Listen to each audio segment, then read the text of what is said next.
أهلا وسهلا بكم في حلقة جديدة من حلقاتنا مع الكرة مع محمد. طبعا هنتكلم النهاردة على تعيين المدير الفني للنادي الأهلي حسين عموتة. مدير فني كبير، طبعا اختيار جريء بيفكرنا باختيار موسيماني. الناس كلها انتقدت اختيار موسيماني في هذه الفترة، ولكن موسيماني اثبت ان هو جدير ان هو يمسك النادي الاهلي. كذلك حسين عموتة اللي هو اقوى من موسيماني وافضل بكتير جدا من موسيماني في التعامل الشخصي، على مستوى التعامل الشخصي يعني مع اللاعبين وغيرها. فبالتالي حسين عموتة كل الفرق اللي مسكها كان الناس مفكره ان هو مش هيعمل حاجه. حسين عموتة عمل انجازات كبيره جدا، وصل لمنتخب المغرب للسيمي فاينال، كسب كوريا الجنوبيه 2-0 وتعادل معاهم في دور المجموعات. كسب النادي الاهلي في 2017 وخد منهم البطوله من الكابتن حسام البدري. فبالتالي هو اسم كبير، اسم عالمي يليق بالنادي الاهلي، وان شاء الله يحقق نجاحات كبيره جدا. وهنعمل حلقه مفصله عن حسين عموتة. الراجل ده يعني بيلعب ازاي، طريقه لعبه، ايه مزاياه وايه العيوب اللي ممكن تبقى فيه، وهل ده هيتطبق مع النادي الاهلي ولا لا. كل ده هنتكلم عنه بس في حلقه خاصه. في نقطه ثانيه، انما انا عامل الفيديو ده لهدف تاني.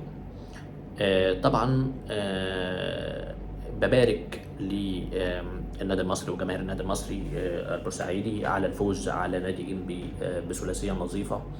بطوله يعني بتدخل دولاب النادي المصري بعد سنين طويله جدا من عدم تواجد البطولات. بهني طبعا على المستوى الشخصي الاستاذ كامل ابو علي اللي بيقدم نجاحات كبيره جدا ومخلي النادي المصري في حته تانية من اول ما مسكه، وبيعمل تكمله المسيره للنادي المصري ولانجازات النادي المصري. فبالتالي يعني قيمه وقامه واسم كبير جدا، والف مليون مبروك للاستاذ كامل ابو علي. ونتمنى طبعا في المستقبل القادم ان شاء الله ان احنا نعمل معاه بودكاست يتكلم عن مجال السياحه. ناس كتير ما تعرفش الاستاذ كامل ابو علي بدا ازاي، ولا تعرف قصه حياته. لو هو وافق على البودكاست هنتكلم بشكل كبير جدا عن قصه حياته، بدايته، كفاحه، وازاي عمل المؤسسه الكبيره بيك البطرس، ولما دخل على النادي المصري ايه حجم التحديات اللي قابلته في الاول، وازاي وصل بالنادي المصري ان هو تحقيق البطولات من اول علي ماهر.